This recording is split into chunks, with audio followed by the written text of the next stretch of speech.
Ahmedabad municipal કોર્પોરેશને નવી SOP જાહેર કરી છે। હવે જો રસ્તા ઉપર ભૂવા પડશે કે જમીન બેસી જશે તો કોન્ટ્રાક્ટરે સ્વખર્ચે કામ કરાવવું પડશે। અમદાવાદ મ્યુનિસિપલ કોર્પોરેશન દ્વારા વિવિધ રોડ ઉપર થતા સેટલમેન્ટ એટલે કે ભૂવા પડવા તથા જમીન બેસી જવાની બાબતને લઈ સ્ટાન્ડર્ડ ઓપરેટિંગ પ્રોસિજર જાહેર કરી છે। આ કારણથી હવે શહેરના કોઈ પણ રોડ ઉપર ભૂવો પડશે કે જમીન બેસી જશે તો તેની સંપૂર્ણ જવાબદારી જે સ્થળે કામ કરનાર કોન્ટ્રાક્ટર કે એજન્સીની રહેશે। કોન્ટ્રાક્ટર કે એજન્સીએ રોડ પર પડેલા ભૂવાનું તાકીદે સમારકામ કરવું પડશે। આ માટે મ્યુનિસિપલ કોર્પોરેશન કોઈ અલગથી રકમ ચૂકવશે નહીં।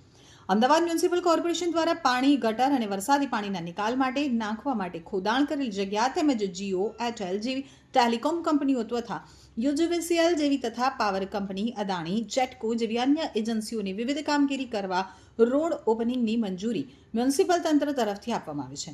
યુટિલિટી નાખવા માટે ખોદાણ કરેલી જગ્યાએ રિફિલિંગ કરવાની કામગીરીમાં એક સૂત્રતા જળવાઈ રહે તે માટે તંત્ર તરફથી સ્ટાન્ડર્ડ ઓપરેટિંગ પ્રોસિજરનો અમલ કરવા નિર્ણય કરાયો છે। જે મુજબ કોઈપણ સ્થળે કામગીરી કરતા પહેલા અંડરગ્રાઉન્ડ યુટિલિટીનો સર્વે કરી ટ્રાયલ પીટ લઈ કામગીરી શરૂ કરવામાં આવશે। બેરિકેશન દૂર કરવા પહેલા માટી, ડેબ્રીઝ કે અન્ય મટીરિયલ રોડ ઉપરથી સફાઈ કર્યા બાદ જ દૂર કરવામાં આવશે।